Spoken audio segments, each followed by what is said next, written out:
Hi everyone and welcome to your daily Oracle guidance.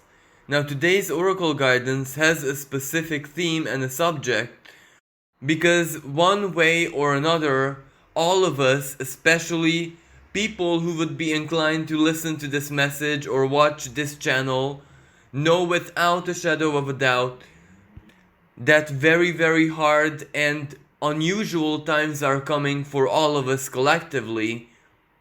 And where you know this from, it doesn't really matter. May it be astrology, may it be your own intuitive senses, may it be your life experience, may it be your rational and logical foresight, may it be, a vision or whatever. It doesn't matter where you have this information from, basically. But the thing is that everything points to the fact that you're correct. That actually very difficult, very hard to understand and comprehend times are awaiting all of us. And of course, where the main problem lies and what's the biggest challenge, now that is a totally different subject because it really depends on your personal perception and your worldview, but what triggers it and what is coming is not as important because we kind of know the charge of it. We know the big picture that it's going to be really difficult, unpleasant, challenging, but at the same time full of massive opportunities for all of us. So there isn't just one side of the spectrum. This is where actually we're stepping into a new paradigm. So naturally the subject of this oracle guidance is what do we need to do spiritually to overcome the challenges and just to navigate through this period with greater ease so that it can serve our greatest good, and at the same time so that we don't unwillingly react, make a decision, a choice to do more harm than good in our personal lives and the lives of others, of course. Now, of course, as all oracle guidances, the message of the cards and channeling is rather spiritual, so it might not really apply to a material situation. But whenever the world faced real danger, real problems, real turmoil, well, spirituality many times in history was all that people had left to work with, to make sense of all the madness, and of course to preserve the light of hope inside of them. And very many times in history, that was the only thing that, ensured survival and continuity. So let's get into the reading. In challenge position, we have the King of Wands and the Hanged Man. Now this message is very straightforward because the biggest and most important way that the energies of the autumn are going to be challenging us, well, it's our aggression, our survival mentality, our inner power. And the King of Wands basically is the masculine embodiment of all of this. And it comes to no surprise because we are going to have an extremely powerful, aggressive, and empowered Mars for 6 months. So of course aggression, violence, the masculine representation of the element of fire, excessive will, excessive ambition, violence, violent tendencies, lashing out, angry words, expressing yourself very assertively, disregarding the needs and feelings of others. This is basically something that all of us are going to feel through in very different areas of our lives.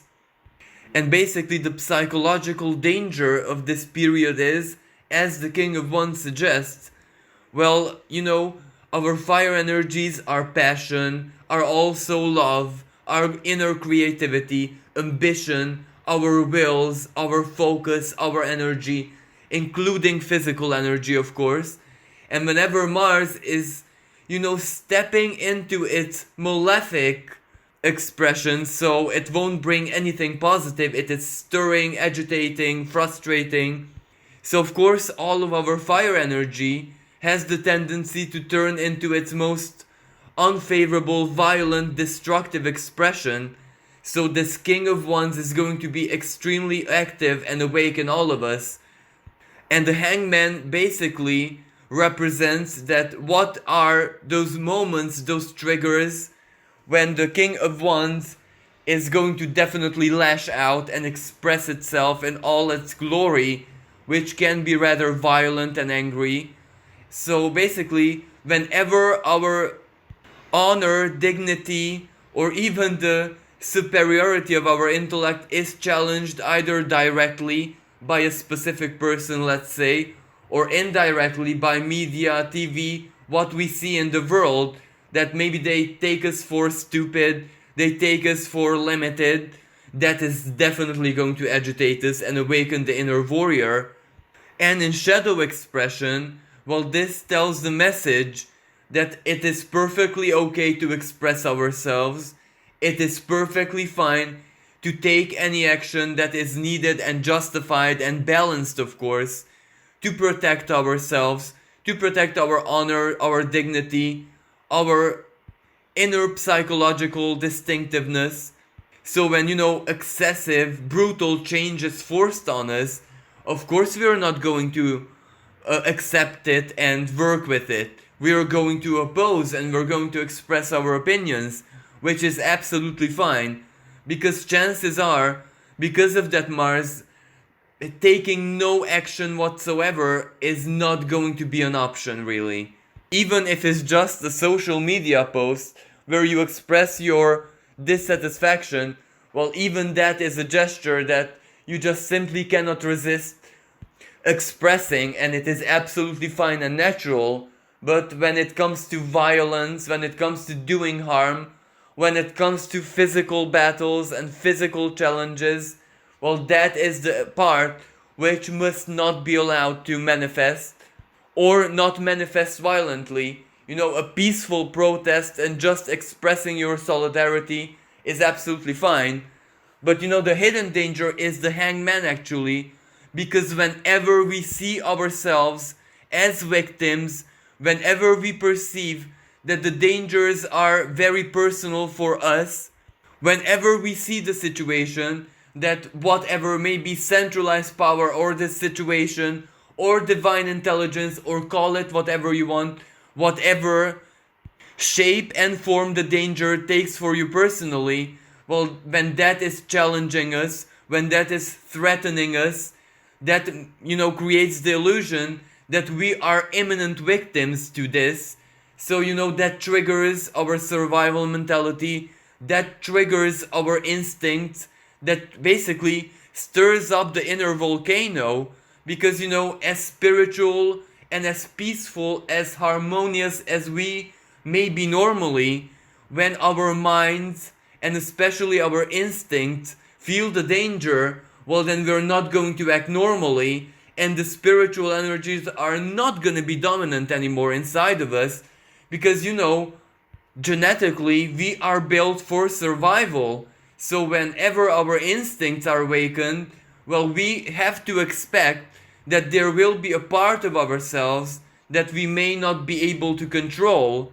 So that is why it is so very important, before we get there, before we get into the deep water, before we head into the eye of the storm, which is not that far away.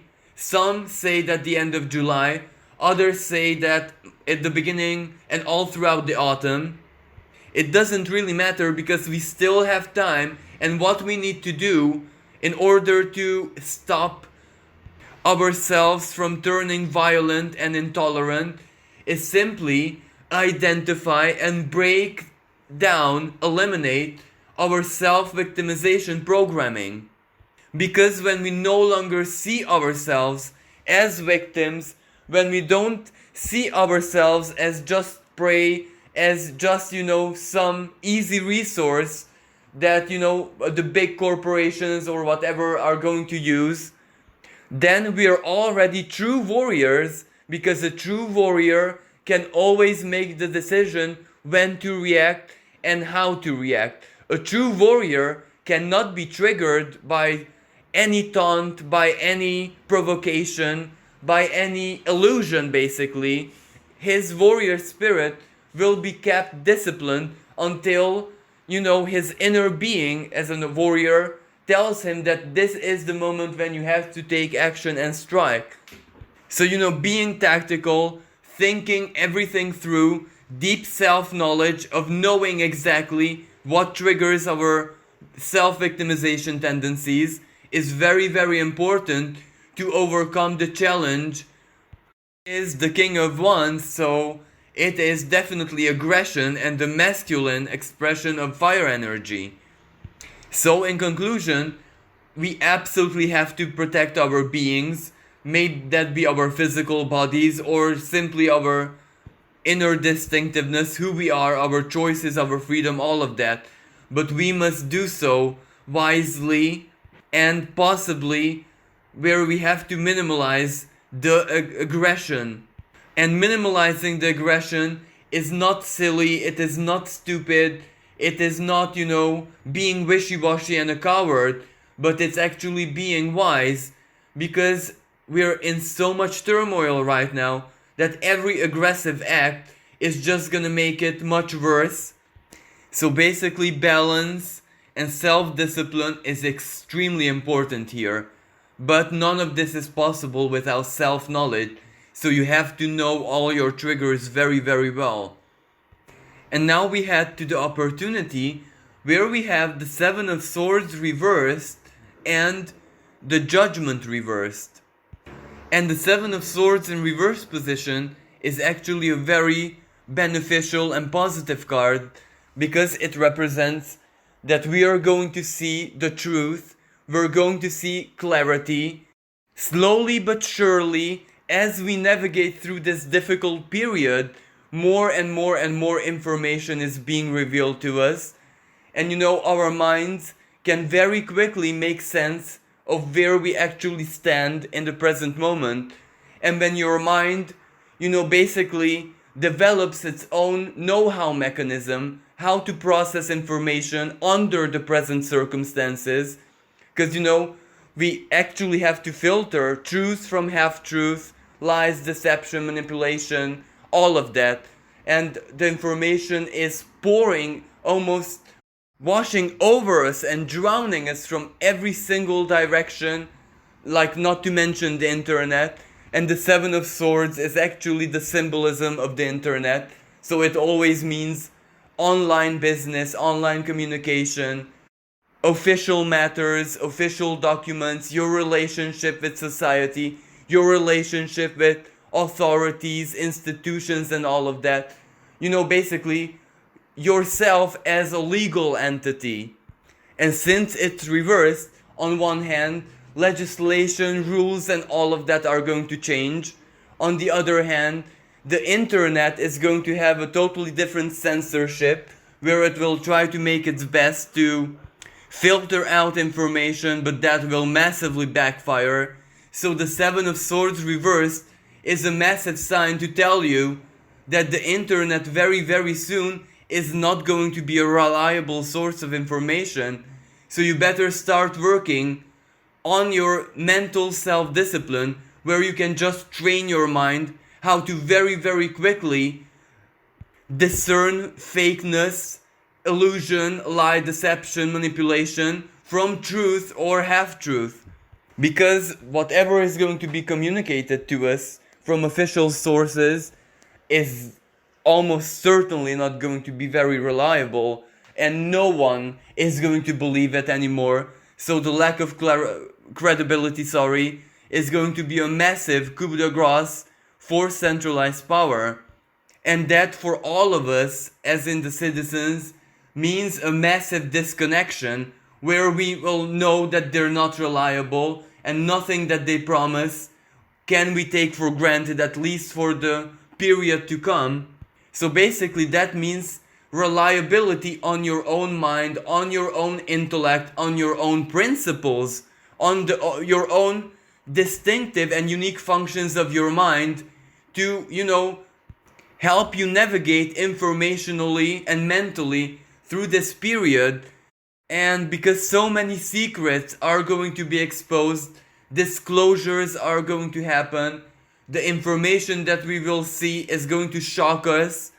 And with each such information and revelation of the secrets and of the truth, we get to the justice card, where we will see that everything, and especially the problems, especially the blockages, and all the bad choices of the past, of everyone, both humanity as a collective and centralized power, and us personally as individuals, there's so many elements interconnected and entangled and, tied up with one another, that maybe the solution is already outside our human sphere of influence, and the judgment reversed is just the divine message that without any kind of divine intervention, without any kind of karmic trigger, we're just, the course of fate has to offer us a little bit of boost, or either a suggestion or any kind of intervention in order for us to solve our problems, and that depends maximally on divine timing, because that is basically the main symbolism of the judgment card reversed. But since divine timing also depends on quantum entanglement and what choices we wish to create for ourselves in the future, so the more we head into that Seven of Swords reversed, where we see clarity, where we see all the hidden catches, where we see all the compromises, and where our foresight and our diligence and even our intuition just increases so much that it basically will scream at us whenever we want to, make a bad choice or make a bad move. And that is maybe the most wonderful opportunity, because as we advance through the end of the summer and all of the autumn, even though we're definitely going to be stressed and triggered and all of that, as our mind purifies itself, as our mind learns how to cope, as our mind strengthens itself, because it will already know how to filter out information, it will simply become much more quantic, and all the challenges and all the, limitations, blockages, turmoil, crisis, whatever that is going to sweep over, the collective, that is actually a motivational force that will just make us stronger and stronger and stronger mentally, where we get to the stage, to the level of mental discipline, where, filtering out the truth and just integrating whatever is for us is already going to be like an autopilot, like a very healthy and useful, basically, programming that will help us navigate through everything and ultimately wait for the moment of that judgment reverse of the divine timing. And when it enters reality, and of course it's gonna enter in a rather symbolic way, well, all of us are gonna definitely, without a shadow of a doubt, know instantly, there and then, as it reaches our awareness, that that is it, and the new paradigm is beginning. So in other words, because of that strengthened and very healthy and very supportive and protective mind that we are developing in the present moment, we are definitely gonna know when to take action, and when the mind, works in our favor, in our advantage. That is the biggest possible blessing that we could possibly receive, because, a healthy, sharp mind is the key to survival, because that was and has always been our species' greatest virtue, and that is without any shadow of a doubt. So of course, our greatest virtue, our biggest talent, is what's going to be upgraded first. And now we get to the resolution, where we have the Ten of Wands reversed and the Devil. Now these combinations of cards tell us that in order for us to make it through, we need to tap into the ultimate expression of our spiritual talents. And this is where the shadow self and our shadows and our darker side, what in astrology is named Lilith, basically dark moon Lilith.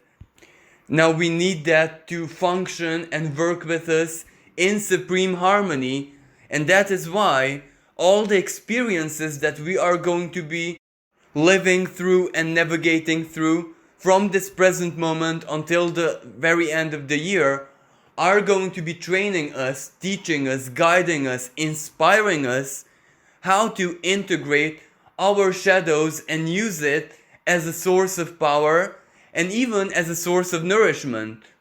Now, up until now, more or less, spirituality had the tendency, because of obvious historical reasons, to be totally separate from science and even separate from psychology, mainstream psychology.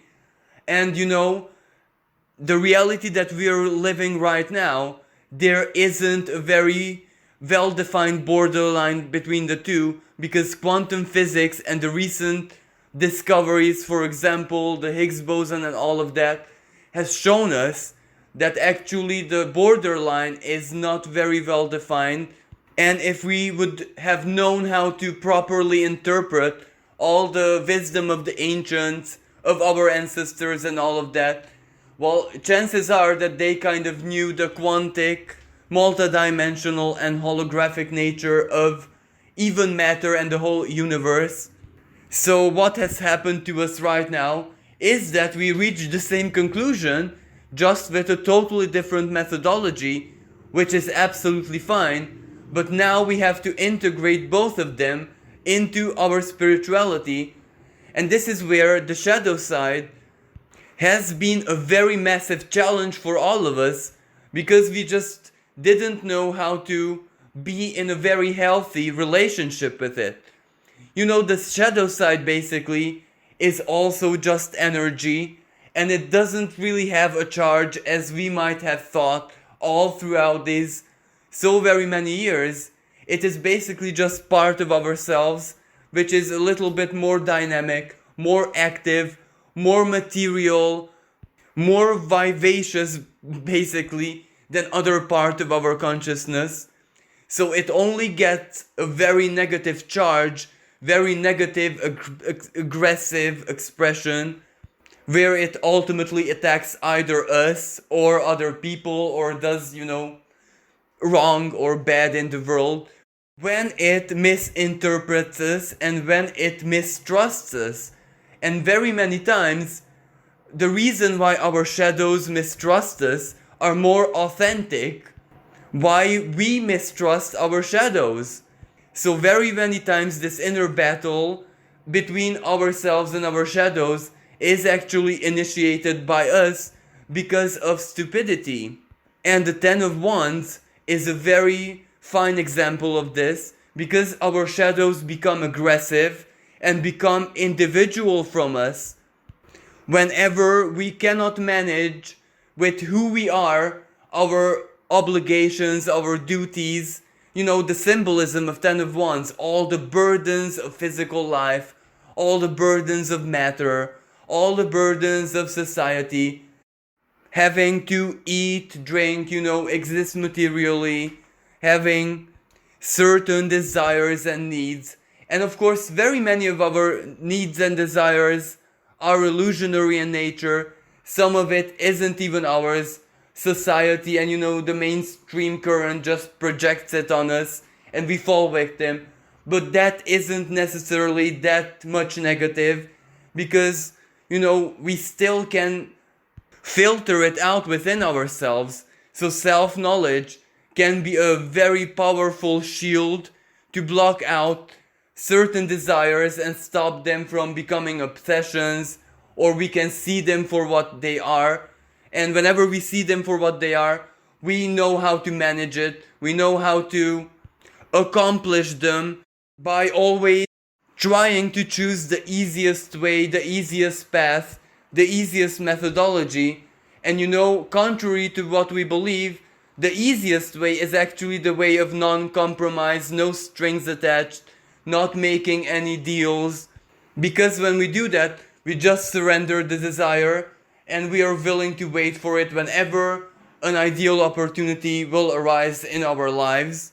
For example, we might want a new car or something material, but we might not have the resources right now. But that doesn't mean that we'll go out of our way to get it if it's not imperatively necessarily in our lives right now. If it is, that is a totally different subject and question. But if it's not, if it's just a desire because the neighbor has it, or we saw it in an advert or whatever, well, then we can already manage that in a very healthy way, where we can just surrender it and wait for a better opportunity. But you see, when you might be walking down on the street and you see an elderly person falling down, well, that desire of yours to go immediately there and then and help, well, that is also your shadow, because the light, and if we want to be 1,000,000% correct and in harmony with the universe, there is the principle of non-intervention, everyone with their faith and karmas. But our shadows tell us, well, we're human beings just like them, let's go do something, because we have the power. We have the physical power. Our bodies are well functioning and we can go there physically and help the elderly person up. So the difference between the shadow and the non-shadow is so very subjective. And a healthy relationship with our shadows is so very, very important, because we have to trust it. And as soon as we trust it, it will trust us. And when it trusts us, it won't whip us into submission. It won't slave drive us to go and do this and that, etc. It will just it won't care as much, and it will be absolutely fine waiting, because it will know and trust us that while it's waiting, we are going to take care of ourselves, our needs, including our shadows. Because when the shadow craves a hamburger or whatever, wouldn't it be stupid and foolish not to give the Caesar what is the Caesar's, especially if there's no limitation in our lives to stop us? And at the same time, the devil card can also represent sexual energies. This is also a need that a lot of people, even the highest spiritual people, have. And when the conditions are ideal, when physical intercourse is just an energy exchange made with honor and dignity, where you just honor the physical representation of another being and you allow the other being to do the same for you, well, that is not anything negative. But of course, it depends on every single individual spiritual path, because some people might not tap into this at all, and it's absolutely fine like that. But most people are perfectly fine as long as they know the difference between a very healthy and opportune expression of this and whenever it's unhealthy, toxic, addictive, etc. So whenever we learn how to honor our shadows, how to be in harmony with it, how to basically feed it with love, with respect, with unconditionality, just as we feed any other part of our consciousness, well then, immediately, in that second, we create certain frequencies and harmonies within us that allow the shadow to be an active and valuable part of us, where it is always going to, strive for our greatest good and for our protection. Because without our shadows, we wouldn't be able to protect our physical bodies. Even, those people who are fighting for the rights of animals, and their philosophy and religion is the sanctity and sacredness of all life. Well, when one of those people finds a tick in their skin, well, they're definitely gonna remove it, regardless of their principles and their beliefs. Because, that is the course of nature. When you see a parasite, of course you remove it. So that is the shadow. The shadow protects the being, the physical integrity of the being who we are. And that is why it's so very important for us to, understand what our shadows are and to respect and love it and to develop a very healthy, trust-based relationship with it. Because, if the divine is everything, well, our shadows are just as divine than any other being of us. So we have to respect it, honor it, and give it what it needs. So ultimately, when your shadow will learn to exist at a certain frequency, well, it's not going to play tricks on you anymore. It's not going to lash out. It's not going to disadvantage you. But it will learn to, manifest in accordance with your frequency. So whenever you feel very, very shadowy, so to speak, because all of us, regardless of our spirituality, we have days and moments like us, instead of, lashing out on the internet and hurting someone else's feelings, maybe you just watch some humor or create some humor practical jokes in your life and you laugh it off, and there it is, a very elevated and peaceful expression of the shadow, because you make sure that you don't hurt anyone's feelings and you still have your fun, and the divine, the universe, still experiences that fun period and that fun moment through you. So everything is absolutely okay. And since all these cards, this symbolism is in resolution position, well, this is one of the main lessons that we need to learn. But this is, learn as you go. This isn't like a specific methodology that applies for every person the same way. This is where all of us individually have to find what this harmony between ourselves and shadows means for us personally, and how we can maintain this balance and this inner serenity. Because, there are individuals who have to be their shadows much more than anything else. For example, military people, police, etc., who have to use violence and who many times have to make the choice of what to do, how to handle the situation with assertion and violence. But these people who embody the archetype of the warrior can do really big, important, helpful, and, necessary work in the world, and it's their shadows that does it. So that's a primary example of when the shadow serves a being's and even a collective's greatest good.